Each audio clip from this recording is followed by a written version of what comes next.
Like I say, the Dave's Place is dedicated to small towns, good music, good people, and good times. And we're located right behind the courthouse, next door to the Live and Let Live drugstore, and 3 doors down from the 8-Ball Pool Hall. So we're not hard to find. And we're glad you could be with us today. We got a great show. And I want to introduce my first guest. He needs no introduction, really.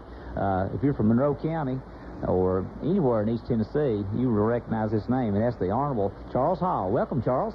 Thank you. Proud to be here with you. And, of course, Charles served as mayor of Tellico Plains for about 31 years. And if anybody knows the history and culture of this area, Charles Hall will be the person that can tell you quite a bit about, you know, what we have here and what we've had here in Monroe County for many, many years. And first thing I want to ask you, Charles, is tell us how did you manage to stay the mayor of Tellico Plains for 31 years? Well, just get along with everyone, treat everyone like you'd want them to treat you, and they appreciate it. Well, I know you've been in public service for many, many years. Other than 31, you served as mayor, and you've served on several boards, and I mean, you've just been a big part of this area for so many years, and we're sure that anybody that knows Charles Hall knows he's committed, you know, to the people of Monroe County, and I just want to say that up front.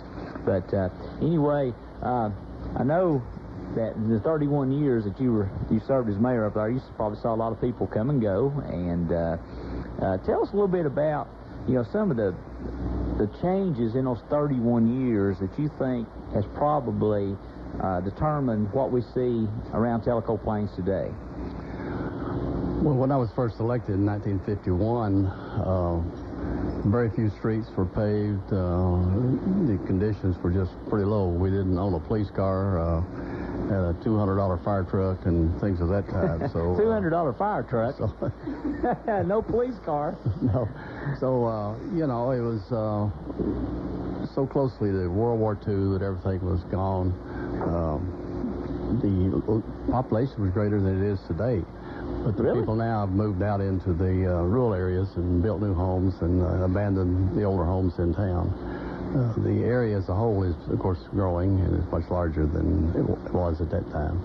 But we have seen the Skyway come, which has brought a lot of people, especially motorcyclists, and just a lot of tourists that come to our area. A lot of pride with the people that are there, and we feel like we've got a great future. Well, and it's just like any other community in Monroe County, you know, the small town. There's a lot of, very much community loyalty, you know, not only to the town itself, but to your school. And I know that, you know, as I said, that's shared pretty much by all the communities in Monroe County. I know if someone hadn't been to Tellico Plains in, say, the last 15 years, they would just be astonished at, you know, some of the improvements that have been made, especially with the new Skyway going through town, and it's just amazing. And I also wanted to ask you, tell us a little bit about those wagon trains. That was pretty much your doing, I guess, organized those, putting them together. And I remember, tell us a little bit about the wagon trains when they first started and where they went, and also when the last one went over the mountain. Well, in April of 1958, the Kiwanis Club was sitting around discussing the need for a highway through Tellico Plains. We were dead end. You got there and could go no farther, really. And a comic in the group spoke up and said, well, why don't we have a wagon train? We only have wagon roads across the mountains into North Carolina. We laughed at Sam for a little while and then decided that was pretty serious. So on July the 4th, 1958, we went into Murphy with 76 covered wagons and over 350 horseback riders. And these were wood spoke, steel tire, genuine covered wagons, like the frontiermen used. Yeah, just, what's it old saying on the old show, Rawhide? Head them up, move them out, Rawhide. That's exactly what we did. 76? Yeah, that was a small group. We wound up 2 years later, in 1960, we had 105 covered wagons and 776 horseback riders by Forest Service count with hand clickers to do the counting. It grew up and down. We stayed 5 years there. Then we went into North Carolina to help the North Carolina people with their road problems. And we kept ours alive, our group alive, to where that in 1989 we had 127 covered wagons, probably roughly 500 horseback riders. So you're telling me that the wagon train was actually a political agenda? When we would go to Congress to talk about money for the Skyway, the congressmen and senators wanted to talk about wagon train. They knew about it and heard about it. Senator Kefauver, Estes Kefauver, a Madisonville native, rode out with us the first morning. And after that, numerous congressmen, senators, governors, politicians of every description would come and ride part of the way with us. We had a few congressmen that ride the entire trip. Well, that's pretty cool and pretty amazing. Yeah. You know, that you have that many wagons. I had no idea, because you know the wagon trains I've known about or been associated with have been maybe 4 or 5 wagons. You know, not that many. That's quite an ordeal in itself, and you know, especially going across the mountain. How long did it take? We had a 2-day trip from Tellico Plains to Murphy the first 2 years, and then the third year we broke it down into 3 days to have a little more time in camp and a little more visiting with the groups. Now, how many miles is it actually from Tellico Plains over to Murphy? It was 42 miles. 42 miles. Yeah. That's a pretty good clip. Yeah. But then the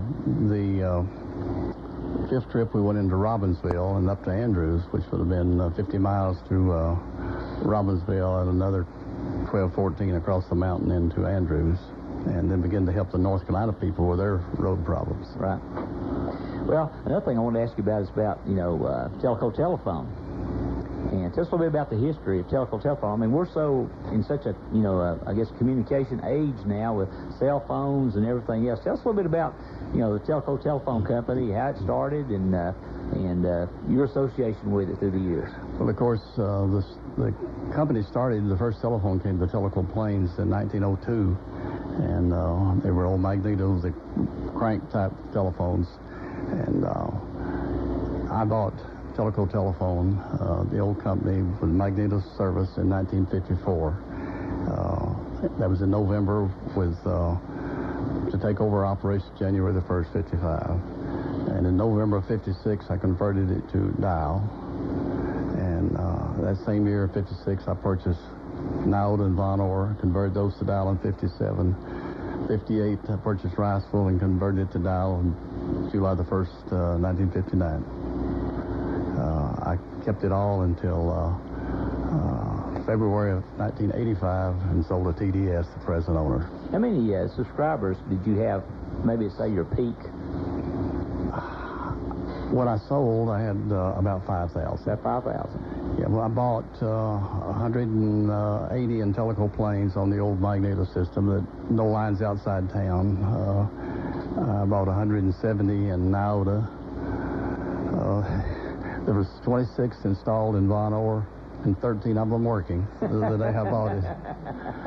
And that was from bankruptcy court. I hear you. But anyway, I know when I was growing up, when, you know, you dial-up phones, or I guess whenever, you know, you operator-assisted telephones, I know my number was Elmwood, you know, 41600. What was Tellico's? Did they have a... We're Clearwater. Clearwater. Yeah.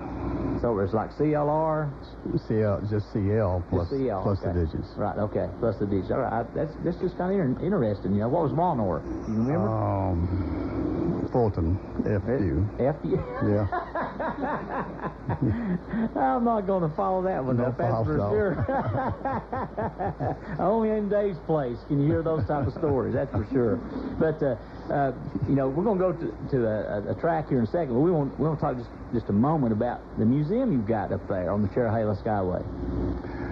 Well, I bugged my parents to death for a BB gun at the age of 5 on up. They kept saying, son, grow up and we'll buy you a real gun. And at 12, I got a .22 rifle. And I've just added to it through the years. I still have the same gun. Never sold one. Every time I got hold of one, I kept it. So there's now 260, 270, somewhere in that neighborhood on display in the museum. Everything from 400 years old up to the 50 caliber machine gun that you see on the Humvees in Iraq today. How'd you come by some of those, I guess, unusual type of guns? Oh, you just, stay on the lookout. They fall your way a lot. You see ads, and usually just got to be willing to pay for them. Yeah, I didn't know you could just go buy a 50 caliber machine gun, out almost anywhere. That's kind of a scary thought. You got to jump through a lot of hoops with the ATF, FBI, and everyone else involved. But you not only have guns, but you've got quite a bit of other memorabilia up there. Yes, of course, telephones. Since I was in the telephone business, I have displayed 150 plus antique telephones from a replica of the first one that Mr. Bell built, right on up to the modern day telephones. Yeah. Well, tell me, now, when you said a magneto phone, is that what you said? Yes. Is that the kind of like I would see on Andy Griffith or, a show like that where they actually crank That's it right. up? That magneto is creating an electric current that causes the bell to ring on the other end or the operator to know you're wanting to make a call. Right. So then it becomes just almost like tin can to tin can in a way, just a very simplified, version of that. But anyway, I was just curious about that when you said that. One of the interesting things is when I bought the telephone company in 1954, there had to be 2 wires from your telephone to my telephone for us to talk. 2 wires. Today, a piece of glass fiber the size of a hair can carry 100,000 conversations. In excess of that. We are in a technical age, that's for sure, if I can get that out. But anyway, plus you've got a lot of other stuff there too. If somebody just wants to stop in, you said you had old washing machines, old churns. You name it, it's probably there, right? That's right. Gas-operated washing machines. We didn't have electric power in the mountains, this area, until 1950s. So we had gasoline-operated washing machines. I've got Edison players from the 1880s up. That's the old record players, cylinder record players, and coins and currencies. Something that most of the local people think more about is pictures. I have thousands of historical pictures from the 1880s up to present. Right. Well, when you were talking about not having electricity. I can remember my grandmother and grandfather lived out in Crab Orchard, and I remember it was like 1964 before they ever, got electricity where they were at. And, of course, that's all part of, the culture and history of this area is that it was Appalachia, and a lot of people struggled here just to make a living, large families, and that's going to lead us into our next CD off of our jukebox, and we're going to play one by everybody's favorite bluegrass band. We're back at Dave's place, and I'm going to tell you, Charles, it was so great having you on the show today. And while we were listening to Blue Moon Rising, we were just discussing a little bit about that actual General Sherman encamped at Tellico Plains a couple of days, and Mike, being a history guru he is, noted that that's where he got his marching orders to go to the sea. Well, I've heard that, but I know that he was there because history repeats it, and we do have the actual correspondence between the general and Washington headquarters. Well, I can say this, you are a Monroe County treasure. No doubt about that, with your wealth of knowledge of this area and the things that's going on here, plus your civic contributions and business contributions to the area. I mean, you're one of the best. That's all we can say. That's here at Dave's place. And you did say you had a 1922 telephone truck up there on display? 1922 Model T telephone repair truck, the only one left in the world. In the world. You can see that at the Charles Hall Museum, and that's on the Cherahela Skyway. The telephone number there is 253-8000, or the gift shop is 253-6767, which they're always there, and I'm gone half the time. Still building displays to bring in. What if someone, would you be willing to speak to civic organizations or school groups if they were in mind to invite you? I get that quite often, yes. Especially the groups that will come to the museum to explain to them what the different items are that are there. Enjoy doing it. Well, I tell you what, we've been so happy to have you at Dave's place today, and we hope you'll come back sometime. Hey, the way you've been complimenting, I'd be foolish not to come back. So, well, one politician knows another one, I guess, right? That's right. I don't know, but thank you for coming by Dave's place today.